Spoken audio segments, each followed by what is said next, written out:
तो दोस्तों हम फिर से लेकर आ चुके हैं आप लोगों के लिए सुबह की सभी ताज़ा और बड़ी खबरें। एक एक कर आपको सारी खबरों की जानकारी देंगे। आज देश दुनिया में क्या कुछ हो रहा है। दरअसल दोस्तों सबसे पहली जो बिग ब्रेकिंग न्यूज़ आ रही है, ममता बनर्जी का मोदी सरकार पर बड़ा हमला। बोले फिलहाल यूपी को लेकर चुपचाप रहते हैं नरेंद्र मोदी, लेकिन बंगाल की हिंसा को याद रखना है वहां मोदी जी। इसके बारे में आपको बताएंगे। वहीं पर अगली बिग ब्रेकिंग में हम आपको बताएंगे दोस्तों योगी के मंत्रिमंडल के बाद जी हाँ कई लोग उतरे बगावत पर। दरअसल आपको बता दो दोस्तों कई पुराने चेहरों को जगह ही नहीं दी गई है मंत्रिमंडल में। इसके बारे में आपको बताएंगे। वहीं पर अगली बिग ब्रेकिंग में हम आपको बताएंगे दोस्तों तेजस्वी यादव का बीजेपी के ऊपर बड़ा हमला। बोले बीजेपी की जीत नहीं बल्कि बेईमानी का जीता जाता सबूत। इसके बारे में आपको बताएंगे। वहीं पर दोस्तों अगली बिग ब्रेकिंग में हम आपको बताएंगे दोस्तों भागवत मान ने की प्रधानमंत्री नरेंद्र मोदी से 1000 करोड़ के कर्जे की मांग। जी हां, इसके बारे में आपको बताएंगे। 1000 करोड़ का पैकेज मांग लिया। वहीं पर अगली बिग ब्रेकिंग में हम आपको बताएंगे दोस्तों जी दरअसल आपको बता दे ममता बनर्जी यानी कि दोस्तों जो बंगाल में हिंसा हुई है जिसमें 10 लोग मारे गए, अब उसकी जांच सीबीआई को सौंप दी गई है। इसके बारे में भी आपको बताएंगे। वहीं पर अगली बड़ी खबर में हम आपको बताएंगे मुकेश साहनी का बीजेपी के ऊपर बड़ा हमला। बोले फिलहाल मैं झुकूंगा नहीं, जी हाँ ऐसी तरीके से आगे बढ़ता रहूंगा, बीजेपी को हराऊंगा अब मैं। इसके बारे में आपको बताएंगे। वहीं पर केजरीवाल का मोदी सरकार के ऊपर बड़ा हमला। बोले झूठे पाखंडी लोग हैं, ये देशभक्त नहीं बल्कि देश विरोधी लोग हैं। इसके बारे में भी आपको बताएंगे। वहीं पर दोस्तों अखिलेश यादव का योगी आदित्यनाथ के ऊपर बड़ा हमला। बोले मैं बधाई देता हूं कि वो सच्चे मन से जनता की सेवा करें, राजनीति ना करें। इसके बारे में आपको बताएंगे। वहीं पर दोस्तों चौथे दिन भी बड़े पेट्रोल डीजल के दाम। लोगों ने बोला मोदी सरकार पर हमला, कांग्रेसी बोले बीजेपी देश को बर्बाद कर देगी। इसके बारे में भी आपको बताएंगे। वहीं पर दोस्तों असदुद्दीन ओवैसी का बीजेपी के ऊपर बड़ा हमला। बोले बीजेपी ने फैलाई है देश में सांप्रदायिकता और नफरत। इसके बारे में भी आपको बताएंगे। वहीं पर अगली बड़ी खबर में हम आपको बताएंगे दोस्तों जी दरअसल आपको बता दें भारतीय जनता पार्टी ने एक बार फिर से केशव प्रसाद मौर्य को बनाया डिप्टी सीएम। भड़क उठे योगी आदित्यनाथ। दरअसल दोस्तों बताया जा रहा है योगी के मंत्रिमंडल से योगी आदित्यनाथ ही खुश नहीं है। बताएंगे इसका क्या कारण है। तो सारी खबरें एक एक कर देंगे, फटाफट अंदाज में देंगे। फिलहाल खैर चलिए बढ़ते हैं सबसे पहली और सबसे बड़ी खबर की ओर। दरअसल दोस्तों आपको बता दें प्रशांत किशोर ने खेल दिया मास्टर स्ट्रोक। गुजरात में दोस्तों अब रणनीतिकार प्रशांत किशोर दिलवाएंगे सत्ता की चाबी कांग्रेस को। दरअसल दोस्तों आपको बता दें पिछले 32 साल से जो यहाँ पर कांग्रेस गुजरात को हासिल नहीं कर पाई। जी हाँ आपको बता दें गुजरात में 32 साल से सत्ता से बाहर है कांग्रेस। हालांकि पिछली बार दोस्तों उसने कांग्रेस को कड़ी टक्कर दी थी भी कांग्रेस ने बीजेपी को, और सरकार भी बनने वाली थी लेकिन बनते बनते रह गई। अब यही कारण है दोस्तों जो बताया जा रहा है कि प्रशांत किशोर रणनीतिकार जो है अब उनको हायर किया गया है गुजरात के चुनाव के लिए। आपको बताते चले दोस्तों प्रशांत किशोर ने कांग्रेस के लिए एक बार काम कर चुके हैं। प्रशांत किशोर ने जो यहाँ पर पंजाब की रणनीति बनाई थी जिसके बाद कांग्रेस को दोस्तों पंजाब में सफलता भी मिली थी और जीत भी मिली थी। अब दोस्तों बताया जा रहा है कि फिर से एक बार प्रशांत किशोर के हाथ में गुजरात की कमान दी जा सकती है। प्रशांत किशोर जो है दोस्तों अब गुजरात जीतने में कांग्रेस की मदद कर सकते हैं। इसी के साथ साथ आपको बता दें प्रशांत किशोर रणनीतिकार हैं दोस्तों, और एक रणनीतिकार किस तरीके से काम करता है ये आप अच्छे से जानते हैं। प्रशांत किशोर ने नीतीश के लिए काम किया और नीतीश बिहार में जीते। प्रशांत किशोर ने 2014 में मोदी के लिए रणनीति बनाई, मोदी सरकार के लिए, मोदी सरकार लोकसभा चुनाव जीत गई। प्रशांत किशोर से अच्छी तरीके से दोस्तों और कोई नहीं जानता बीजेपी की नस नस को। यही कारण है जो प्रशांत किशोर को अब कांग्रेस आपको बता दें गुजरात सौंपने जा रही है। हो सकता है दोस्तों सोनिया गांधी के ऊपर है, जैसे ही सोनिया गांधी हाँ बोलेंगी प्रशांत किशोर रणनीति बनाना शुरू कर देंगे और उसके बाद दोस्तों गुजरात जीत लेंगे।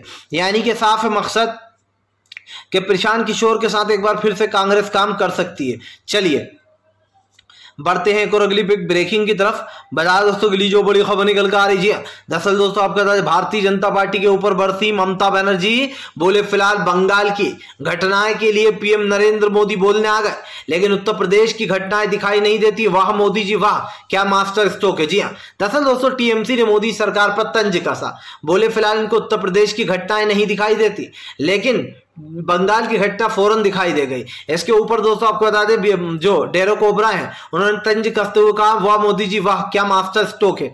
आपको बताता चलूं दोस्तों ममता बनर्जी के यहाँ पर जो हमला हुआ है जिसमें 10 लोग मारे गए बम विस्फोट में, उसको लेकर ममता दीदी ने पहले ही लोगों को मुआवजा भी दिया है और आश्वासन जताया कि उन सभी को सजा दिलाई जाएगी जिन्होंने ये किया है।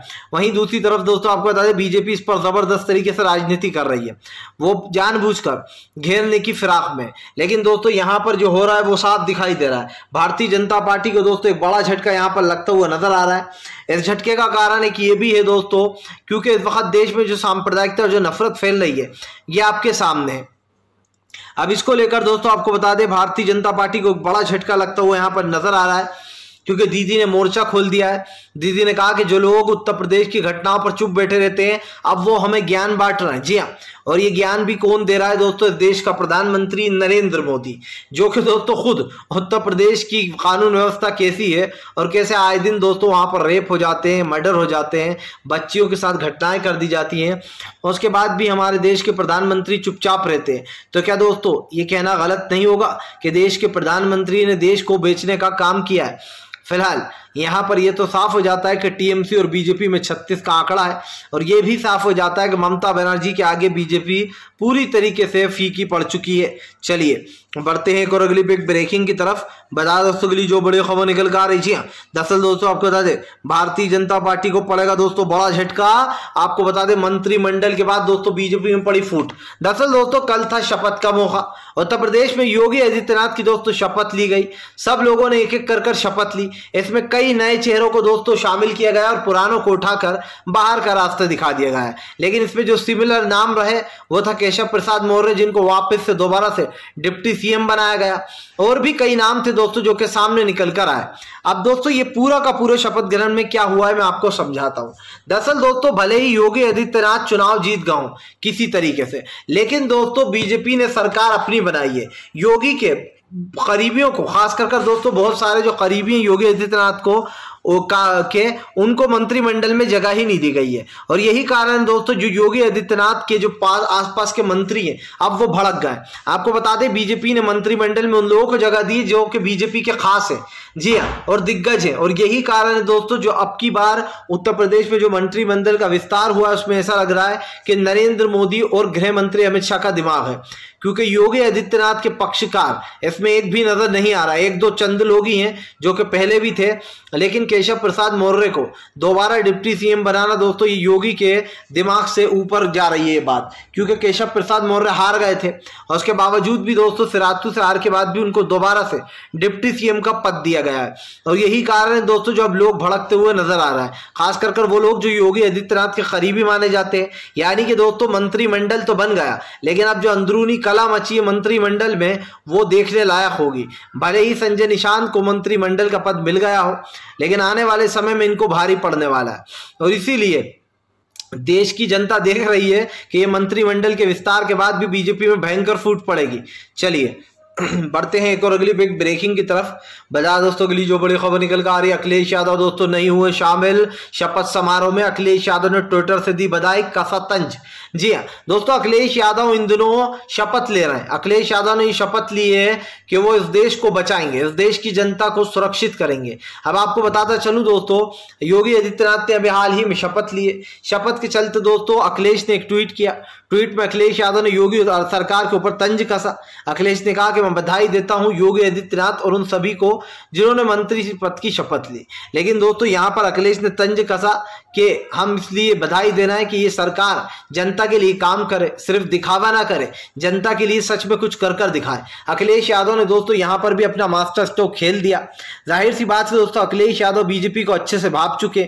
अखिलेश यादव ये भी समझ चुके हैं कि उत्तर प्रदेश में इस वक्त कौन सी राजनीति चल रही है। इस वक्त दोस्तों अखिलेश यादव को समझ में आ गया कि फ्री की राजनीति चल रही है। आप कहीं पर भी जाओ 5 किलो गल्ला फ्री का लालच दो, जनता आपकी तरफ भागेगी। और ये दिखाई दे रहा है, इस बात को झुटलाया नहीं जा सकता। किस तरीके से गांव की महिलाओं ने 5-5 किलो अनाज और गैस के लालच में मोदी सरकार को वोट दे दिया, जिसके बाद लोग अपना सर पकड़कर बैठ गए, क्योंकि साफ दिखाई दे रहा था कि अखिलेश यादव उत्तर प्रदेश में चुनाव जीतते हुए नजर आ रहा है।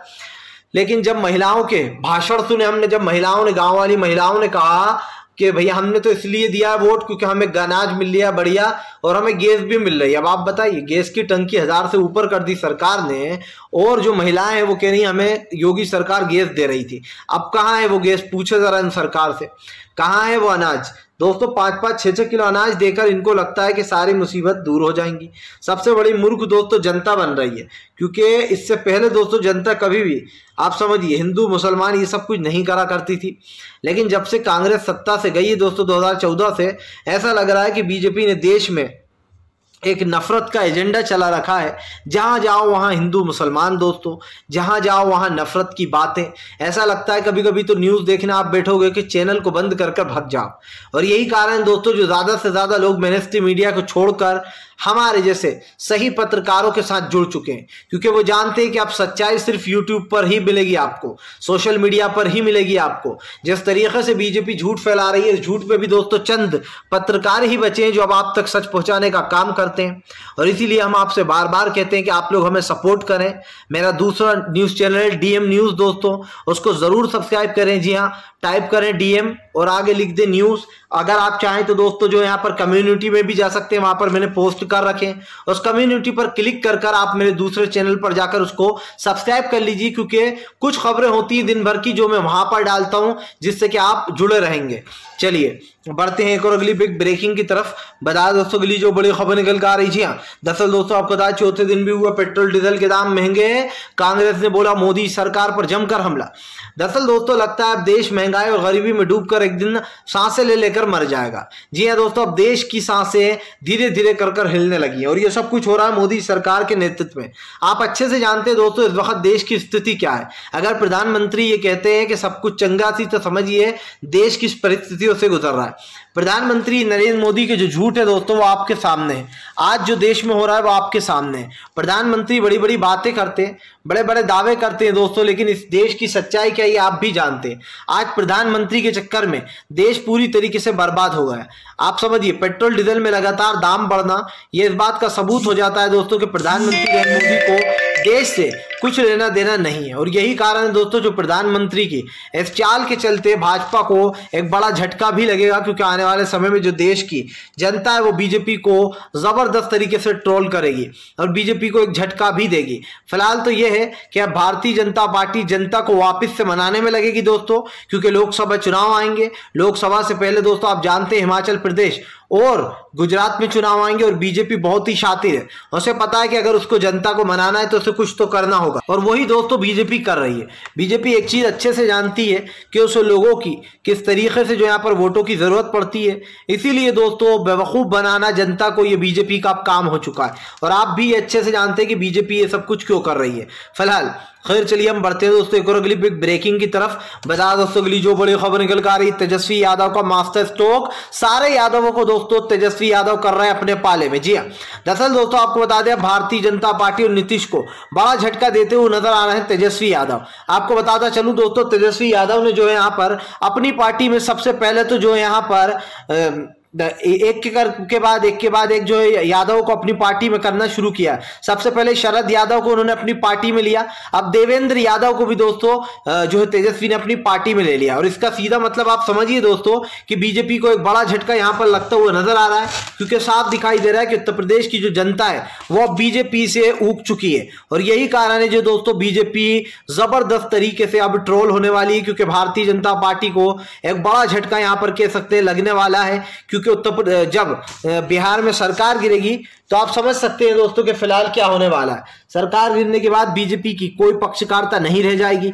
और यही कारण है जो अब दोस्तों उत्तर प्रदेश में बीजेपी को एक बड़ा झटका लगने जा रहा है, क्योंकि तेजस्वी यादव भी समझ चुके हैं दोस्तों कि अब दरअसल बिहार में कौन सी राजनीति चल रही है और दोस्तों कौन सी राजनीति आगे जाएगी। यानी कि अब बीजेपी को एक बड़ा झटका यहां पर लग सकता है, और यही हम आपको बार बार इसलिए बता रहे हैं क्योंकि दोस्तों बिहार की राजनीति में मुकेश साहनी एक तरफ चले गए हैं, नीतीश और बीजेपी में बन नहीं रही है। इधर तेजस्वी यादव एक के बाद एक दोस्तों यादवों को अपने अंडर में ले रहा है, और यही कारण है जो बीजेपी को एक बड़ा झटका लगता हुआ यहां से नजर आ रहा है। फिलहाल खैर चलिए हम बढ़ते हैं दोस्तों एक और अगली बिग ब्रेकिंग की तरफ। बता दोस्तों अगली जो बड़ी खबर निकल कर आ रही, केजरीवाल का मोदी सरकार के ऊपर बड़ा हमला। आपको बता दें केजरीवाल ने कहा कि 56 इंच नहीं बल्कि डरपोक प्रधानमंत्री नरेंद्र मोदी। केजरीवाल ने कहा कि प्रधानमंत्री नरेंद्र मोदी जानबूझकर उपचुनाव नहीं करा रहा है क्योंकि उन्हें डर लग रहा है। केजरीवाल ने कहा कि भारतीय जनता पार्टी से डरपोक पार्टी उन्होंने आज तक नहीं देखी। केजरीवाल का कहना है कि फिलहाल बीजेपी जानबूझकर एमसीडी चुनाव टाल रही है क्योंकि उसको हार से डर लगता है। वो जानती है कि 4 राज्यों में जीतने के बाद उसकी किरकिरी होने वाली है। आपको बता दें यहीं पर नहीं रुके केजरीवाल ने कहा कि मैं चैलेंज करता हूं बीजेपी को कि वो आए और हमारे सामने चुनाव लड़े, अगर वो जीत गए तो मैं जो है राजनीति छोड़ दूंगा। अब आप समझिए दोस्तों कितनी बड़ी बात जो है यहां पर बोल गए हैं सीधे सीधे केजरीवाल। और ये बात जो है बार बार केजरीवाल दोहराना, कल भी दोहराई थी, आज फिर दोहराई दोस्तों। और इस बात का सीधा सीधा मतलब ही है कि वो बीजेपी के खिलाफ मोर्चा खोल के बैठ गए और अब कहीं ना कहीं बीजेपी को दोस्तों बड़ा झटका केजरीवाल यहां पर देते हुए नजर आ रहा है। ये साफ है कि फिलहाल अब केजरीवाल बीजेपी के खिलाफ भी हो गए दोस्तों, क्योंकि कहीं ना कहीं कहते हैं ना कि दोस्तों उस्ताद को कभी ना कभी शागिर्द भी एक झटका दे देता है। फिलहाल खैर चलिए हम बढ़ते हैं दोस्तों एक और अगली बिग ब्रेकिंग की तरफ। बता दोस्तों अगली जो बड़ी खबर निकल कर आ रही, किसान नेता राकेश टिकैत की मोदी सरकार को चेतावनी। बोले फिलहाल अगर कृषि कानून फिर से लाने की कोशिश की गई तो अब की बार इतना बड़ा आंदोलन होगा कि सरकार क्या उसको कोई भी खत्म नहीं करा पाएगा। जी अब आपको बता दोस्तों एक बार फिर से जो यहाँ पर किसान नेता राकेश टिकैत ने भारतीय जनता पार्टी को घेर लिया है। किसान नेता राकेश टिकैत ने बीजेपी को घेरते हुए कहा कि इस बार देश में बहुत बड़ा आंदोलन होगा। वो आंदोलन इतना बड़ा होगा कि लोग देखते रह जाएंगे। और राकेश टिकैत ने कहा कि सरकार को आखिरी चेतावनी देते हैं, सरकार कृषि कानून लाने के बारे में दोबारा सोचे भी ना। अगर उसने ऐसा सोचा तो देश में फिर से एक बार आंदोलन होगा और अब की बार इतना बड़ा आंदोलन होगा कि बीजेपी देखती रह जाएगी। जाहिर सी बात है दोस्तों इस बयान के बाद से बीजेपी में हलचल मच गई है। बीजेपी के कई खेमे दोस्तों इस बात को लेकर हैरान है कि आखिरकार अब राकेश टिकैत के दिमाग में क्या पकड़ा है। क्योंकि दोस्तों ये आप भी अच्छे से जानते हैं कि किसान नेता राकेश टिकैत एक ऐसे नेता है जो कि कहीं ना कहीं बीजेपी पे हमेशा भारी पड़ते हैं। और यही बात है जो अब फिर से एक बार किसान नेता राकेश टिकैत ने बीजेपी को घेर लिया है और राकेश टिकैत ने साफ कर दिया है कि अब वो एक बार फिर से बड़ा आंदोलन करेंगे अगर सरकार ने इसी तरीके से कृषि कानून वापस लाने की कोशिश की तो। फिलहाल खैर चलिए हम बढ़ते हैं दोस्तों एक और अगली बिग ब्रेकिंग की तरफ। बता दोस्तों अगली जो बड़ी खबर निकल कर आ रही, बंगाल में दोस्तों आपको बता दें अब सीबीआई करेगी जांच, ममता बनर्जी को बड़ा झटका। जी हाँ आपको बता दोस्तों हालांकि ममता बनर्जी ने इस पर कहा है कि फिलहाल सीबीआई, एनआईए और ईडी पहले से ही वो कहती आ रही है सब कुछ भाजपा के लोग हैं और दोस्तों अब बीजेपी के हाथ में ही सौंप दिया गया मामला। दरअसल कल आपको बता दें जो यहाँ पर कोर्ट ने ये सारा का सारा मामला सीबीआई को सौंप दिया है कि अब सीबीआई इसकी जांच करेगी कि फिलहाल बंगाल में हुआ क्या था। जी हाँ बंगाल कोर्ट ने ये मामला सौंप दिया है दोस्तों सीबीआई को। अब देखना ये होगा कि सीबीआई दरअसल इसमें क्या करने वाली है, क्योंकि आपको बता दें 10 लोगों की मौत हुई है, 10 के 10 दोस्तों मुस्लिम समुदाय के थे। ऐसे में अब कहीं ना कहीं राजनीति तेज हो गई है, क्योंकि ये आप भी जानते हैं कि एनआईए और जो सीबीआई ईडी है वो कहीं ना कहीं भाजपा के लिए काम करती है। और यही कारण है दोस्तों जो अब ममता बनर्जी भाजपा पर हमलावर हो गई हैं। अब देखना ये होगा कि फिलहाल आने वाले एपिसोड में क्या अब देखना ये होगा दोस्तों कि आने वाले समय में क्या होता है, क्योंकि ये आप भी जानते हैं कि बंगाल की राजनीति पहले से ही खतरनाक हो रखी थी। ममता बनर्जी बार बार बीजेपी को हरा रही है और यही बात का बदला बीजेपी लेना चाह रही है। बीजेपी दोस्तों कभी नहीं चाहेगी कि ममता बनर्जी को इतनी जल्दी इससे छुटकारा मिले। जी हाँ इसीलिए बीजेपी उनकी राह में मुश्किलें खड़ी करेगी, परेशानियां खड़ी करेगी और बीजेपी की कोशिश यही रहेगी कि वो बंगाल को जानबूझकर बदनाम कर सके। फिलहाल दोस्तों आप इस पर क्या सोचते हैं, आपकी क्या राय है नीचे कमेंट बॉक्स में जरूर बताइएगा। वीडियो अच्छा लगे तो लाइक करिए, चैनल पे पहली बार आए तो सब्सक्राइब कर लीजिए ताकि दोस्तों हमारे इसी तरीके की वीडियोस आप देखते रहें और आपको सच्ची खबरें मिलती रहें, क्योंकि हम आपके लिए लेकर आते हैं सिर्फ सच्ची और बिल्कुल सही खबरें दोस्तों जो आप